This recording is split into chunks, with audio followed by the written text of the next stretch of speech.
Assalamualaikum warahmatullahi wabarakatuh.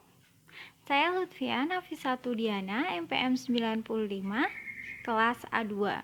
Untuk mata kuliah teori akuntansi kali ini, saya mendapat tugas untuk mereview 3 jurnal, yaitu 2 jurnal nasional dan 1 jurnal internasional. Jurnal ini saya lakukan review dan berikut ulasan lengkapnya. Untuk review jurnal yang pertama. Jurnal yang pertama berjudul Kecurangan Akademik pada Mahasiswa Akuntansi Berdasarkan Perspektif Fraud Diamond tahun 2019. Penulis terdiri dari Adrianus, Billy, Retno Yuliati, dan Yang Elvi Adelina. Untuk publikasinya pada Ekspansi Jurnal Ekonomi Keuangan Perbankan dan Akuntansi. Untuk reviewernya saya sendiri, yaitu Lutfia Nafisatu Diana, MPM 95. Lanjut ke reviewnya. Di sini yang pertama yaitu latar belakang. Penelitian ini difokuskan pada mahasiswa akuntansi karena sebagian besar mahasiswa akan melanjutkan jenjang pekerjaan pada profesi akuntan. Seorang akuntan tentu harus mematuhi prinsip dasar etika agar dapat menjadi akuntan profesional yang merupakan penerus informasi. Tidak etis apabila mahasiswa yang akan berperan penting pada keuangan perusahaan sudah terbiasa melakukan perilaku kecurangan akademik sejak masa perkuliahan mereka, sehingga dapat menyebabkan skandal perusahaan di masa depan. Contoh kasusnya adalah kasus Enron.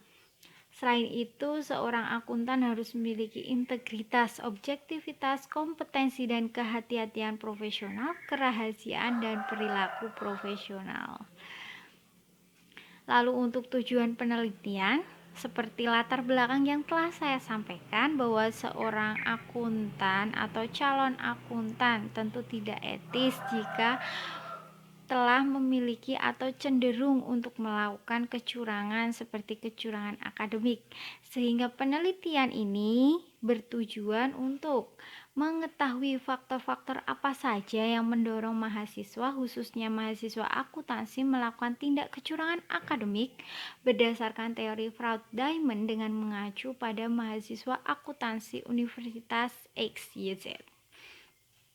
Untuk teori utama yang digunakan, tentu teori yang digunakan adalah teori fraud diamond theory, di mana teori fraud diamond ini adalah teori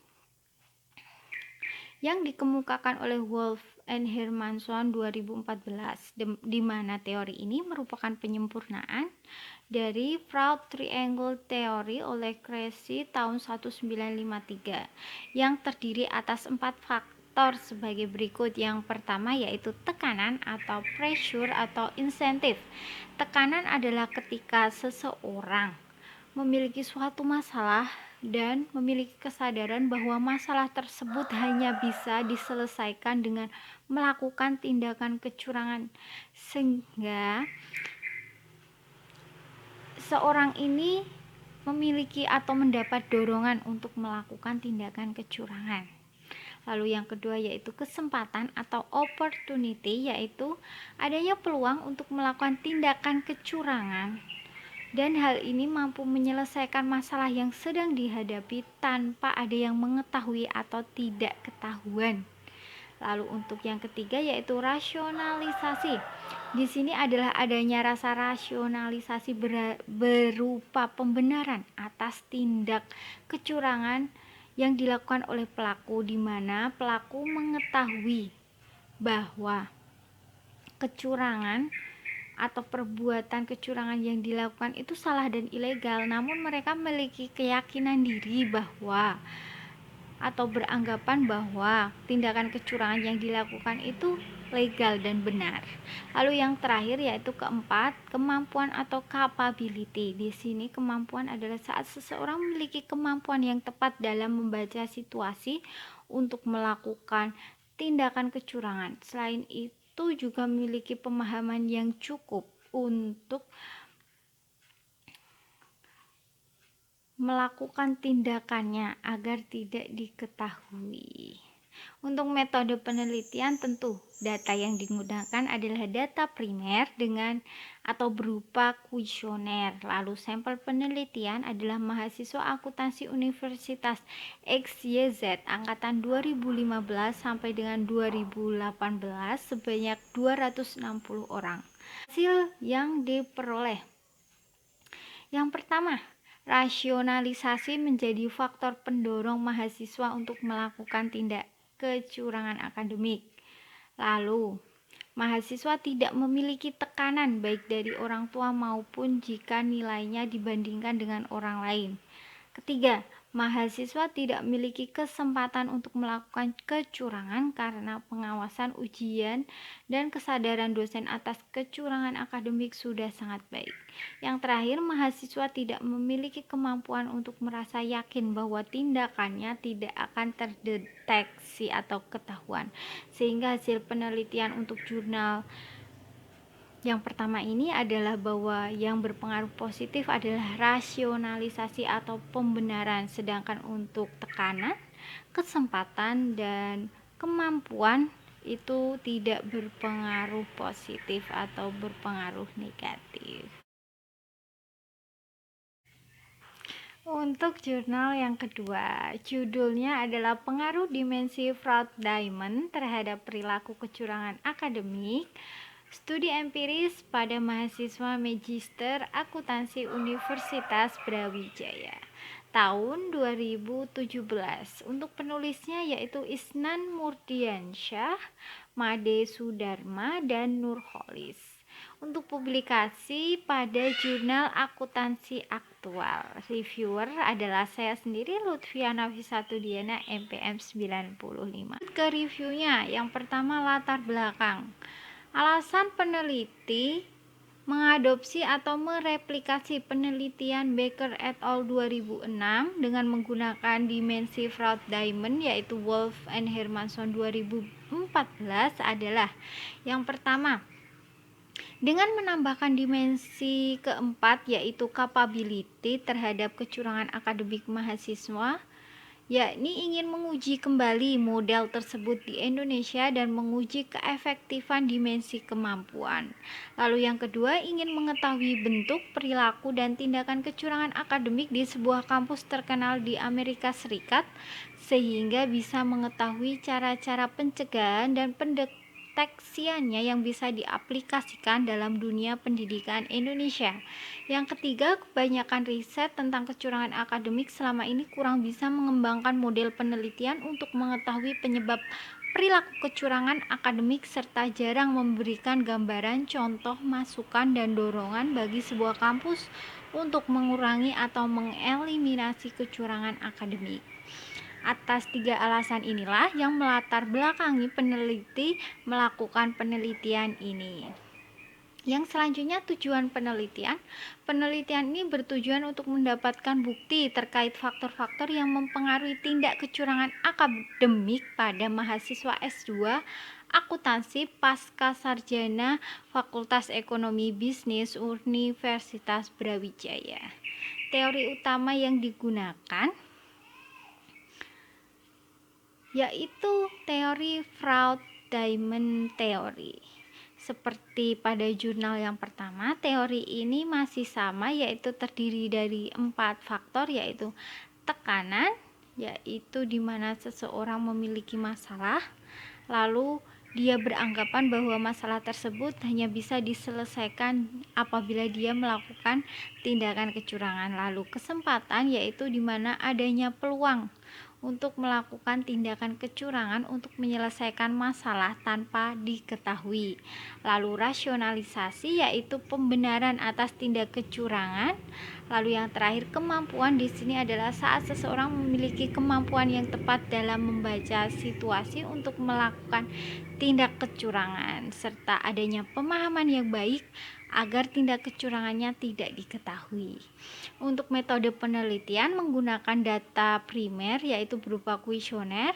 Untuk sampel penelitian yaitu mahasiswa aktif S2 akuntansi pasca sarjana Fakultas Ekonomi Bisnis Universitas Brawijaya angkatan 2012 sampai 2014 sebanyak 120 orang. Untuk hasil penelitiannya menunjukkan bahwa yang pertama, variabel tekanan berpengaruh terhadap perilaku mahasiswa dalam melakukan kecurangan akademik karena ternyata ada tuntutan orang tua, tugas yang diberikan terlalu banyak dan sulit, kesibukan di luar kuliah, pengaruh teman, tuntutan lingkungan, dan standar kelulusan yang dianggap berat. Lalu yang kedua, kesempatan berpengaruh terhadap tindak kecurangan akademik karena lemahnya internal kontrol pihak pasca sarjana Fakultas Ekonomi dan Bisnis Universitas Brawijaya.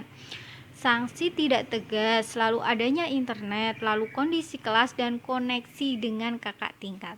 Lalu untuk rasionalisasi di sini berpengaruh terhadap tindak kecurangan akademik, yaitu seperti merasa kecurangan akademik adalah hal yang wajar dan biasa dilakukan dalam atau selama perkuliahan dan hal ini itu tidak merugikan orang lain.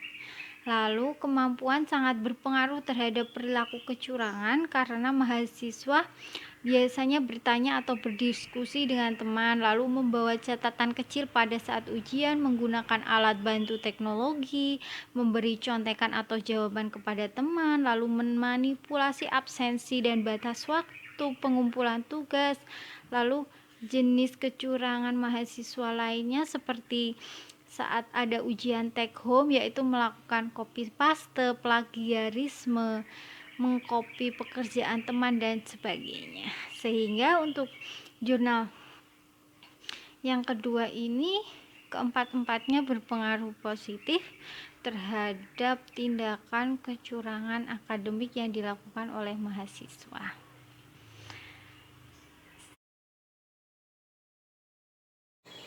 Untuk jurnal yang terakhir yaitu jurnal ketiga, di sini adalah jurnal internasional dengan judul yaitu The Fraud Diamond Element in Detecting Financial Statement of Fraud, atau jika ditranslatekan adalah teori diamond fraud, di mana elemen untuk mendeteksi laporan keuangan atas tindak kecurangan atau fraud. Tahun 2020 dengan penulis terdiri dari Maria Yulia Dwi Rengganis, Maria Mediatrik Ratnasari, IGAN Budiasih, IGD Ari Wirajaya, dan Herculanus Bambang Suprasto.